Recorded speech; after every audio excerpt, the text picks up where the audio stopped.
Katherine Knight. In the quiet town of Aberdeen, New South Wales, Australia, the year 2000 would become infamous for one of the most brutal and disturbing crimes in the country's history.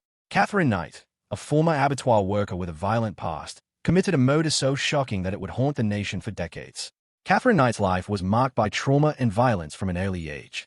She grew up in a dysfunctional family, endured abuse, and developed a reputation for explosive rages. Over the years, she cycled through a series of relationships, each ending in violence or threats. But nothing could have prepared anyone for what she would do to her final partner, John Price. On the night of February 29, 2000, Knight and Price had a violent argument. Later that evening, after Price had gone to bed, Knight stabbed him repeatedly with a butcher's knife. Price managed to escape the bedroom, but collapsed and died near the front door. What happened next was almost beyond belief. Knight skinned Price's body with the skill of a professional butcher, hanging the skin from a meat hook in the living room. She then decapitated him and cooked parts of his flesh, preparing a gruesome meal with side dishes and place cards set for Price's children, who, thankfully, never arrived. When police arrived the next morning, they found a scene so horrific that some officers required counseling afterward. Knight was found unconscious, having taken pills in an apparent suicide attempt. She was arrested and later became the first woman in Australian history to be sentenced to life imprisonment without the possibility of parole. Katherine Knight's crime stands out not for the number of victims, but for its sheer brutality and the chilling, almost ritualistic nature of the aftermath. Her case is a grim reminder that sometimes the most terrifying killers are not those who claim the most lives, but those whose actions defy all understanding. To this day, the name Katherine Knight is synonymous with one of the darkest chapters in Australian criminal history. Aileen Wuornos. In the late 1980s, Central Florida's highways became the hunting ground for Aileen Wuornos, one of America's most notorious female serial killers. A drifter and sex worker, Wuornos shocked the nation with a series of brutal murders, rare for a woman to target strangers this way. Her life was marked by hardship from the start. Born into poverty and abuse, she spent her teens homeless, surviving through petty crime and prostitution. By her 30s, Wuornos drifted from town to town, living on society's fringes and relying on strangers, often the men she would later target. Between 1989 and 1990, 7 middle-aged men were found dead along Florida highways, each shot at close range with a .22 caliber pistol. Most had picked up Wuornos while she was hitchhiking or working as a prostitute. Wuornos claimed self-defense, saying the men tried to assault her. But evidence, such as the pattern of killings, theft of victims' belongings, and the calculated nature of the attacks, suggested otherwise. The case became a media sensation. Wuornos was arrested in January 1991 after police traced stolen property to her and her partner, Tyria Moore. Moore cooperated with authorities, persuading Wuornos to confess to the murders on tape. Wuornos was convicted, sentenced to death, and executed by lethal injection in 2002. Wuornos' case stands out in American crime history, not just because she was a woman, but because she broke the typical serial killer mold. Her story has inspired books, documentaries, and a Hollywood film, while debate over her motives, cold-blooded predator or desperate victim of lifelong abuse, continues. Wuornos remains one of true crime's most infamous and enigmatic figures. Juana Barraza. In the late 1990s and early 2000s, Mexico City was terrorized by a series of brutal murders targeting elderly women living alone. The killer, dubbed La Mataviejitas, the little old lady killer, shocked the nation when it was revealed the murderer was a woman. Juana Barraza's life was marked by hardship. Born into poverty and abuse, she suffered a traumatic childhood, including being sold by her mother for alcohol and enduring years of neglect. As an adult, she became a professional wrestler known as the Lady of Silence, but beneath the mask, she harbored deep resentment. Between 1998 and 2006, elderly women were found strangled in their homes across Mexico City. Barraza's method was consistent. She gained her victims' trust by posing as a government worker or nurse, then attacked them with objects like telephone cords, stockings, or stethoscopes. The violence was often extreme, with victims sometimes posed or robbed after death. Police struggled for years to solve the case, partly because the idea of a female serial killer was so unusual that it was initially dismissed, even as witnesses described a stocky woman fleeing crime scenes. The murders caused widespread panic, with elderly women afraid to open their doors and the public demanding answers. Barraza was finally caught in 2006 after fleeing her last murder scene, apprehended with stolen items. She soon confessed to at least one killing and was convicted of 16 murders, though authorities believe she may have killed up to 48. Barraza's crimes shattered stereotypes about serial killers and forced Mexican society to confront issues of gender, violence, and the vulnerability of the elderly. The name La Mataviejitas remains a chilling reminder that evil can hide behind unexpected faces. Dorothea Puente. In 1980 Sacramento, California, a quiet boarding house on F Street became the site of one of America's most disturbing serial killer cases. The landlady, Dorothea Puente, appeared to be a caring, grandmotherly figure, offering shelter to elderly and disabled tenants with no way else to go. But behind a gentle facade, Puente hid a deadly secret. Puente's early life was marked by hardship and instability, with a history of fraud and petty crime. By the time she opened her boarding house, she had crafted an image as a compassionate caretaker. Many tenants were vulnerable, struggling with addiction, mental illness, or old age, believing Puente's home was a safe haven. Over time, neighbors noticed oddities, a foul smell from the yard and tenants vanishing without explanation. Puente always had excuses, claiming they'd moved or checked into hospitals.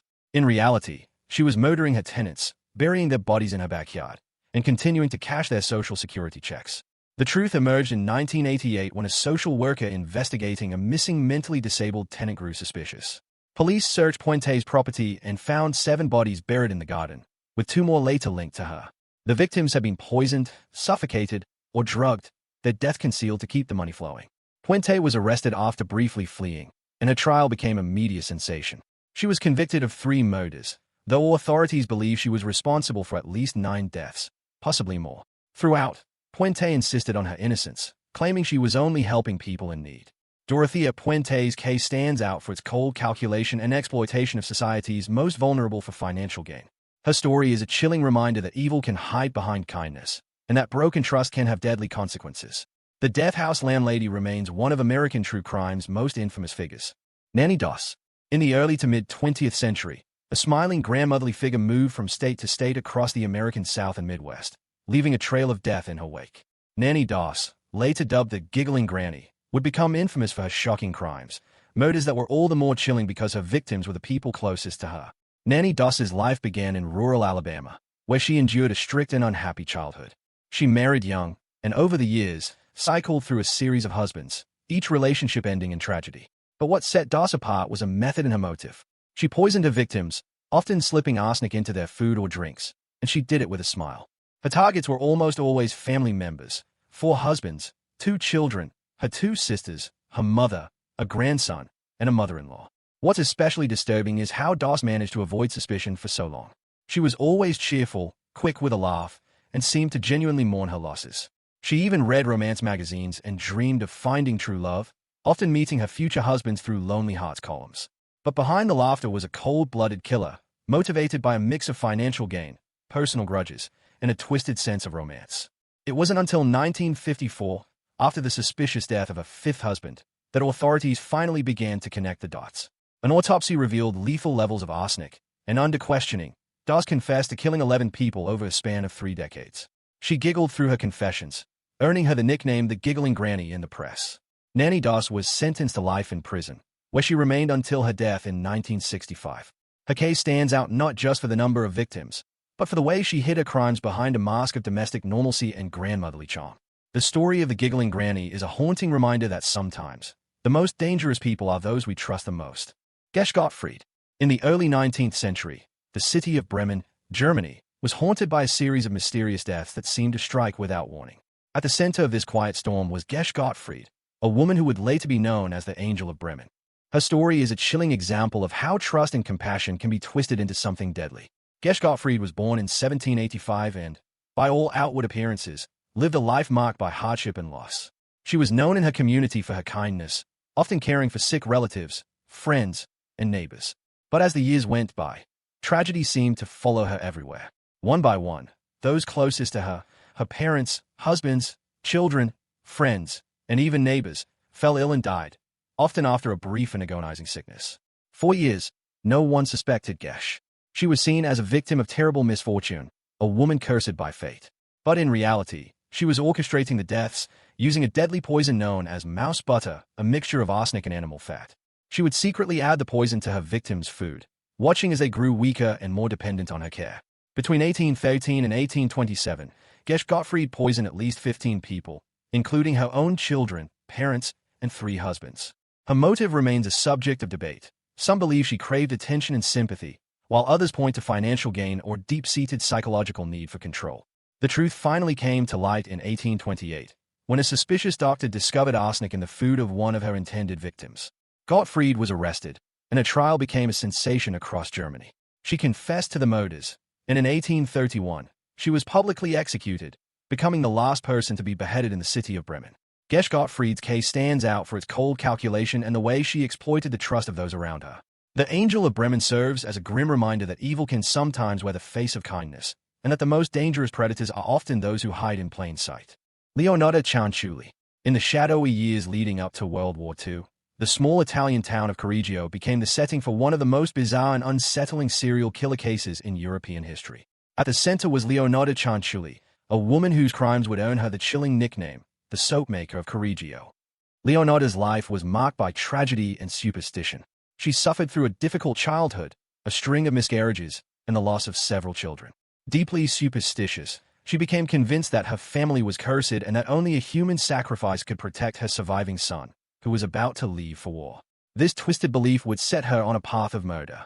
Between 1939 and 1940, Cianciulli lured 3 women to her home under the guise of helping them with personal problems or promising them new opportunities. Once inside, she drugged and killed them with an axe. But what truly set her apart was what she did next.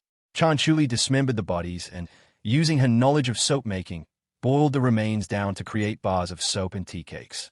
She claimed to have given the soap to neighbors and even served the tea cakes to unsuspecting guests. The gruesome details of her crimes only came to light when the family of one of her victims grew suspicious and alerted the police.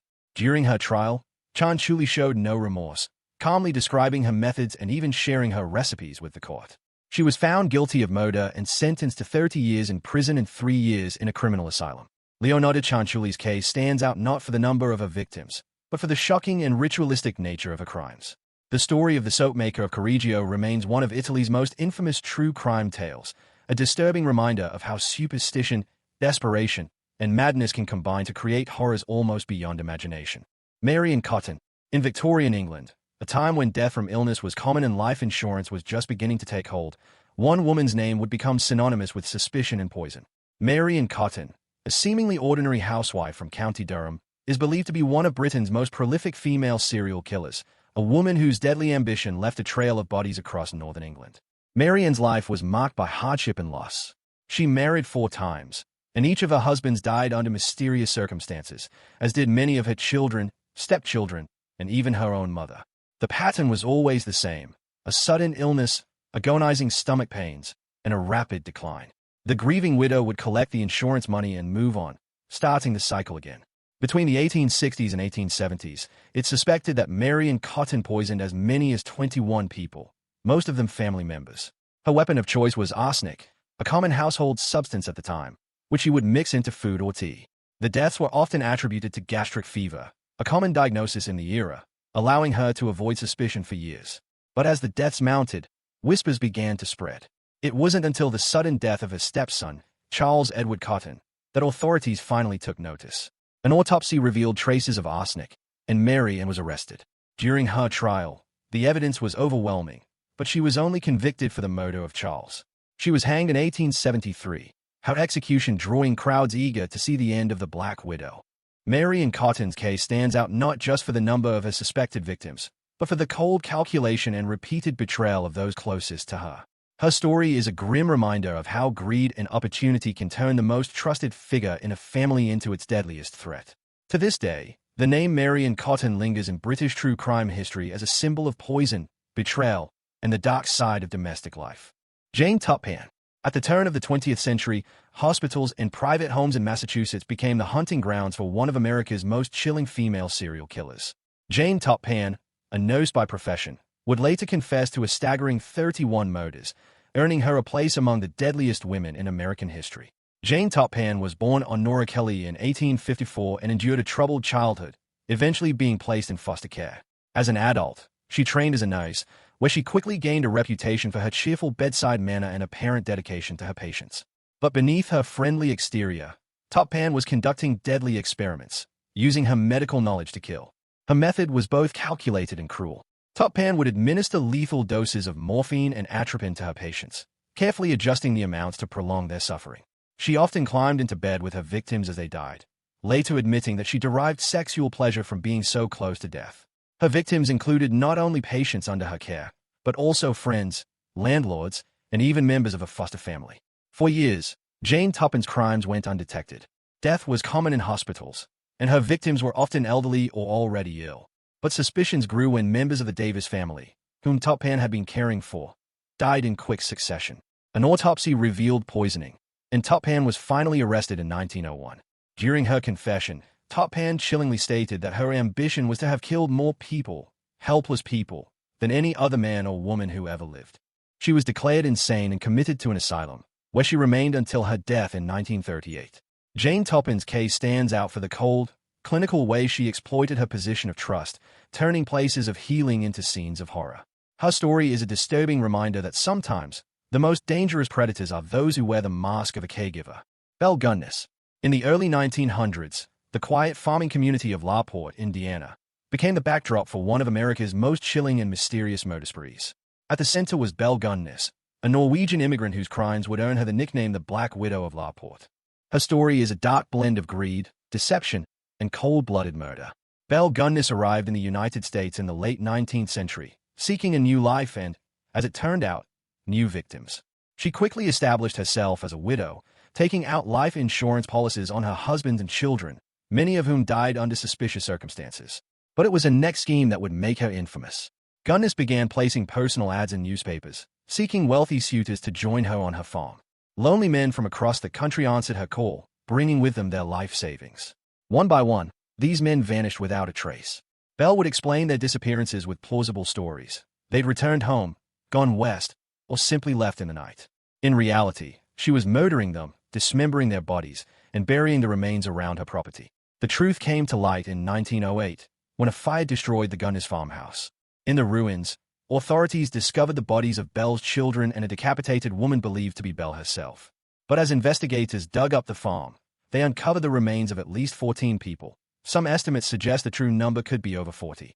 The case took a final twist when rumors spread that Belle had faked her own death and escaped, a theory that has never been conclusively proven.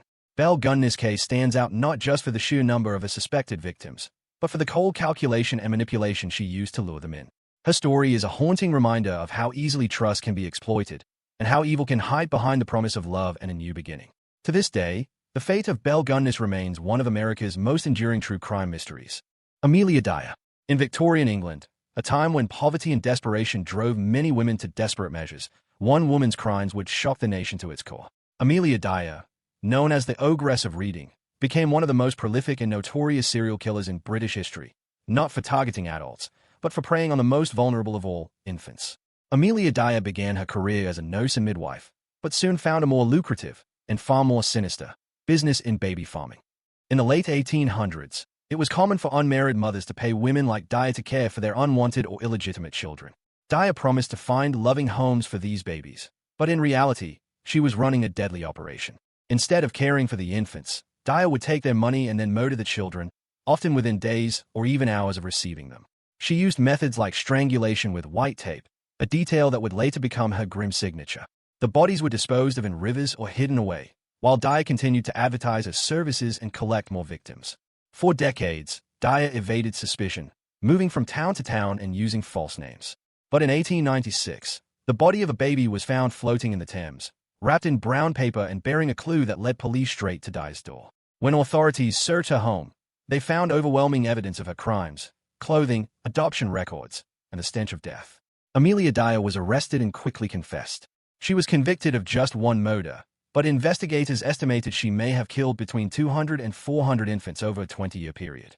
She was hanged in 1896, her execution drawing massive public attention and leading to reforms in child welfare laws. The case of Amelia Dier stands out not only for its staggering number of victims, but for the cold, businesslike way she exploited society's most desperate mothers. Her story remains a haunting reminder of how the vulnerable can be preyed upon when society looks the other way. Elizabeth Bathory. In the shadowy castles of 16th and 17th century Hungary, a name emerged that would become legend across Europe. Elizabeth Bathory, the Blood Countess. Her story is one of nobility, cruelty, and a body count that, even centuries later, remains almost unimaginable. Born into one of the most powerful families in Hungary, Elizabeth Bathory lived a life of privilege and influence. But behind the walls of her grand estates, something far more sinister was unfolding. Over the course of several decades, young peasant girls, many of them servants lured by promises of work, began to disappear. Whispers spread of unspeakable acts taking place within the castle: torture, mutilation, and death. According to court records and local legends, Bathory's crimes were both systematic and sadistic.